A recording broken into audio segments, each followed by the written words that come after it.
মানে আমার যে ফ্রেন্ডের আসার কথা ছিল ও তো এখন ফোন ধরছে না, ওহো। তাই একটু মানে ঝামেলাই হয়ে গেল আর কি। আর অন্য ফ্রেন্ডের বাসায়ও যে যাব সেই চান্সও নেই। আমার সব ভাইয়েরা চিনা তো বাসাগুলো, এজন্য যদি একটু হেল্প করতেন।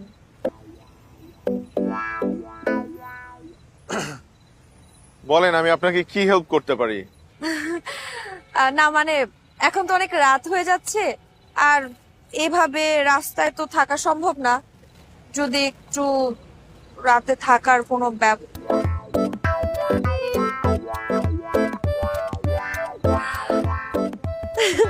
Thank you. Oh my god.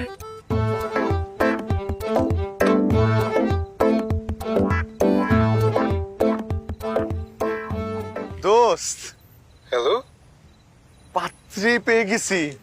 বলিস কি? একদম বিয়ের লেহেঙ্গা পরে রেডি, শুধু কবুল বলা বাকি। কিভাবে পাইলি? তুই বেশি কথা বলিস না তো। অ্যাড্রেস দিচ্ছি, ওই অ্যাড্রেসে চলে আয় তাড়াতাড়ি।